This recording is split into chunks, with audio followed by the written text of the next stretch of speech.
This thing is banned. Mosques are destroyed, and saying Assalamu alaikum, forget about it. Of course, I'm talking about the Uyghur Muslims of Chinese-occupied East Turkestan. What we know now today as the Xinjiang Uyghur Autonomous Region, located in the northwest of China, a country which borders with India, Pakistan, Tajikistan, Afghanistan, Kyrgyzstan, Kazakhstan, Russia to the north, and Mongolia. Ramadan has arrived, and at a time where we may be upset because of the coronavirus that we won't be able to go to the mosque and pray Taraweeh together, let's put things into perspective and see what the Uyghur Muslims go through every Ramadan. They are not able to fast. They are not able to own Quran. They cannot pray. They cannot give their children Muslim names. They are forced to drink alcohol and eat pork, especially during the month of Ramadan. Shopkeepers are forced to sell alcohol and pork.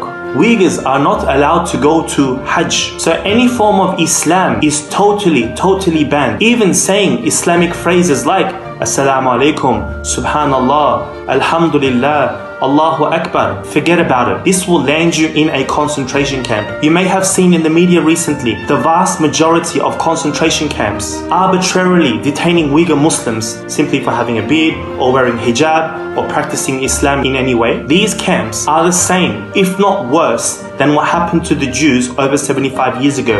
Yes, this is a Muslim Holocaust happening in 2020, where Muslims go through various forms of torture like sterilization, gang rape of both men and women. Children are also taken away and adopted off to Han Chinese families. People go through tortures like sitting in tiger chairs for hours on end, interrogated for days, sleep deprivation, atrocities that are unheard of. So yes, while we may be going through a difficult time with COVID-19, this Ramadan, think about your Muslim brothers and sisters, the Uyghurs. While we are locked in our comfy homes, still allowed to practice in our homes, living in the free world, the Uyghur Muslims themselves can't even practice Islam in their own home because 1.1 million Chinese officials are forced to live with Uyghurs and monitor each and every move. Imagine someone forced you to live with a government official and they monitored each and every move that you made, the language that you spoke, whether you practice Islam or not. And one wrong move can land you into a concentration camp where you will not know whether you will come out alive or dead. And even the ones that do end up dying in these camps, we don't get the body back. You will not be able to give a janazah because they cremate the bodies to hide the evidence of torture. Another issue, halal organ harvesting. You may have heard of this term before. Halal organ harvesting is where organs of Uyghur Muslims are taken and sold off to the highest bidders in the Middle East. You can do your own research about all the things that I've talked about because it has been well documented by Western media and well-known human rights organizations all around the world. Well, what can you do as a regular Muslim or a regular human being? Join us in the fight against China. We all have access to social media. Apps like Facebook, Instagram, Twitter, all these sort of social media apps that we take for granted are absolutely banned. Follow us on our page, Talk to East Turkestan.